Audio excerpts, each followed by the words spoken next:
అదేమో అవసరానికి మించి ఏడుస్తోంది. ఏదో తాళి కట్టిన మొగుడికి ఏదో అయిపోయినట్టు. నీకేమో కళ్ళల్లో నుంచి నీటి చుక్క కూడా రావడం లేదు. అసలే సంబంధమూ లేనట్టు ఇద్దరూ తేడాగా కనిపిస్తున్నారు. ఏంటక్కా, నన్ను అనుమానిస్తున్నావా? నేను అనుమానించడం కాదు, మిగతా వాళ్ళకు అనుమానం రాకముందే ఏడుపు రాకపోయినా వచ్చినట్టు కొంచెం కొంచెం యాక్ట్ చేయి.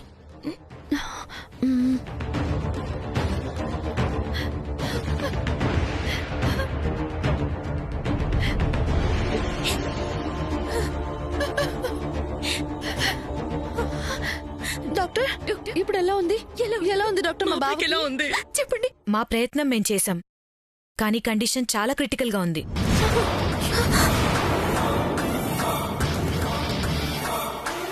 డాక్టర్, మా బిడ్డకేం కాకూడదు డాక్టర్. ఏదో ఒకటి చెయ్యండి. నా బిడ్డ ప్రాణాలు కాపాడండి ప్లీజ్. విషం ఒళ్లంతా పాకేసిందమ్మా. విరుగుడు మంది ఇచ్చాం, కానీ ఇంకా అపస్మారక స్థితిలోనే ఉన్నాడు. 24 గంటలు గడిస్తే కానీ ఏమీ చెప్పలేం.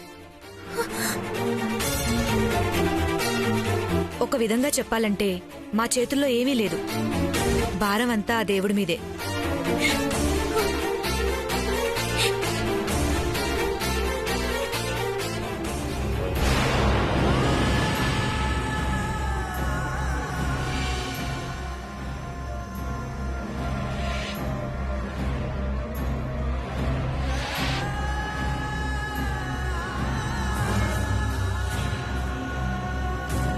ఎక్కడికి వెళ్తోంది?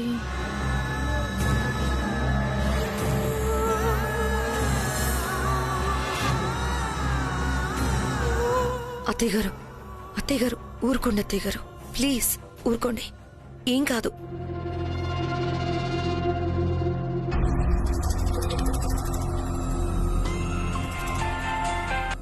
చెప్పండి మేడం.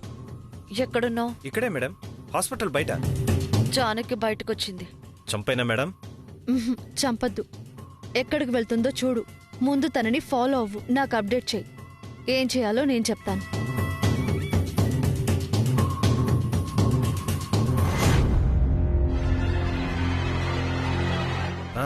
వచ్చింది మేడం, బయటకు వచ్చింది. తన్నే ఫాలో అయ్యి మీకు ఫోన్ చేస్తాను. ఓకే.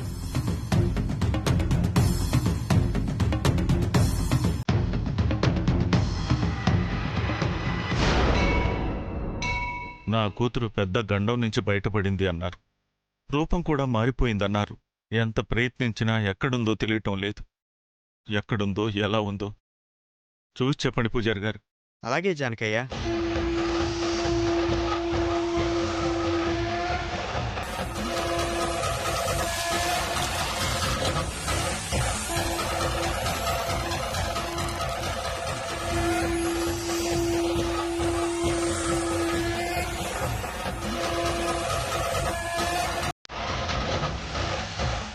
నిజమే జానకి రామయ్య, పెద్ద ఆపద నుంచే బయటపడింది. ఇంకా మీ అమ్మాయి ప్రాణాలతో ఉందంటే అదృష్టమే. ఇప్పుడు నా బిడ్డ ఎక్కడుంది పూజారి గారు? ఎప్పటికి నా దగ్గరికి వస్తుంది? ఇంకా ఆపద పూర్తిగా తొలగిపోలేదు, వెంటాడుతూనే ఉంది.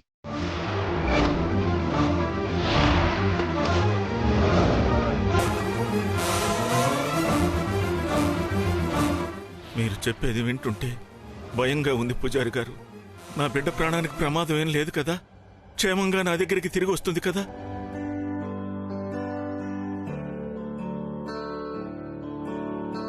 ఈశ్వరా పరమేశ్వరా చూడరా, ఎటు చూడరా, రెండు కన్నుల మనిషి బ్రతుకును గుండె కన్నుతో చూడరా, ఎదుట పడని వేదనలను నుదుటి కన్నుతో చూడరా. ఈశ్వరా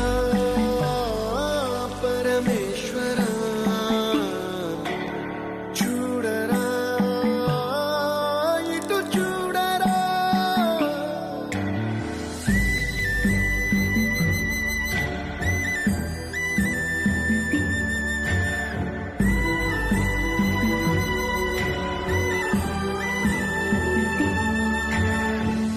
ఇంకొక గండ ఉంది.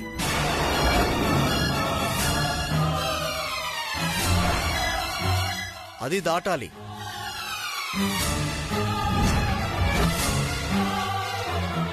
గండమా? దాని నుంచి ఎలా బయటపడాలి? ఏం చేయాలో చెప్పండి పూజారి గారు. మనం చేయడానికి ఏమీ లేదు జానకిరామయ్య, అంతా దైవం చేతుల్లోనే ఉంది. ఈ గండం గట్టెక్కాలని కోరుకో, మీ అమ్మాయి గడప దాటి మీ ఇంట్లో అడుగు పెడుతుంది.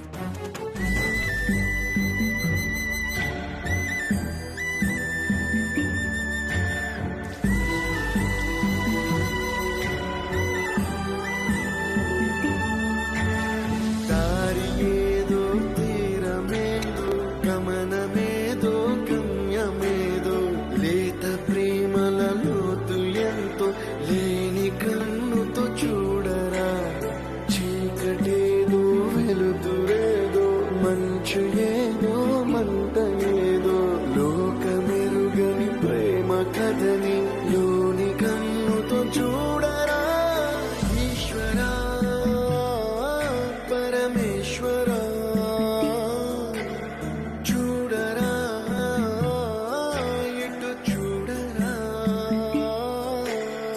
ఈశ్వరా పరమేశ్వరా చూడరా,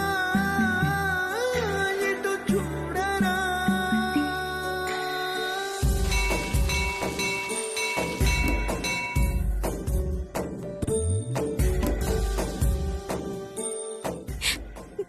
రూపం మారినా ప్రాణాలు నిలబెడితే నా బతుక్కు అర్థం ఇవ్వటానికి బతికించావు అనుకున్నాను.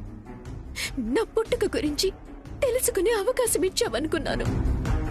కానీ ఉన్న బంధాల్ని దూరం చేయటానికైతే ఎందుకు నన్ను బతికించావు? చెప్పయ్యా, ఎందుకు నన్ను బతికించావు?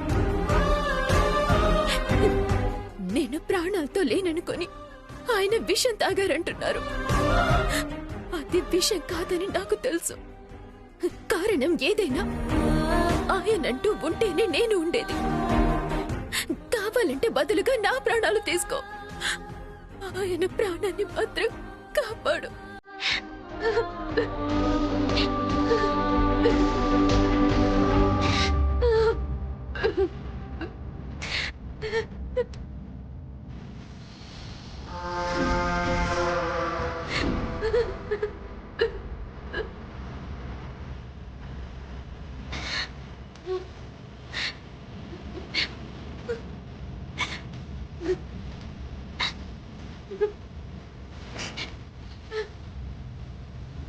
నీ మెడలో మాంగల్యమే నీ సౌభాగ్యం. ఆలస్యం చేయకుండా వేసుకో, లేదంటే నీ 5వ తనమే దూరం అయ్యే పరిస్థితులు వస్తాయి.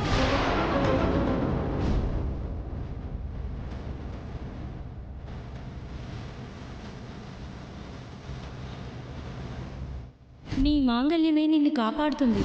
అవును, ఆవిడ చెప్పినట్టు వెంటనే నల్ల పూసలు వేసుకోవాలి. అప్పుడు కానీ ఆయనకే కాదు.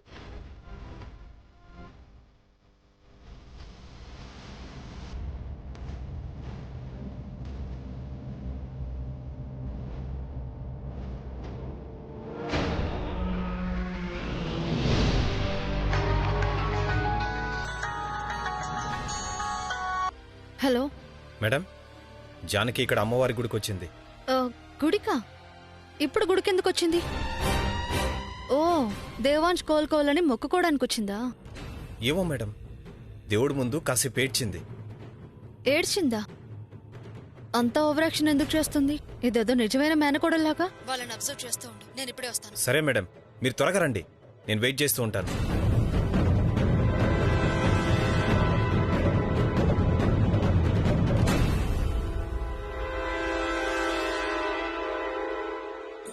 ముందు బొట్టు పెట్టుకో అమ్మా.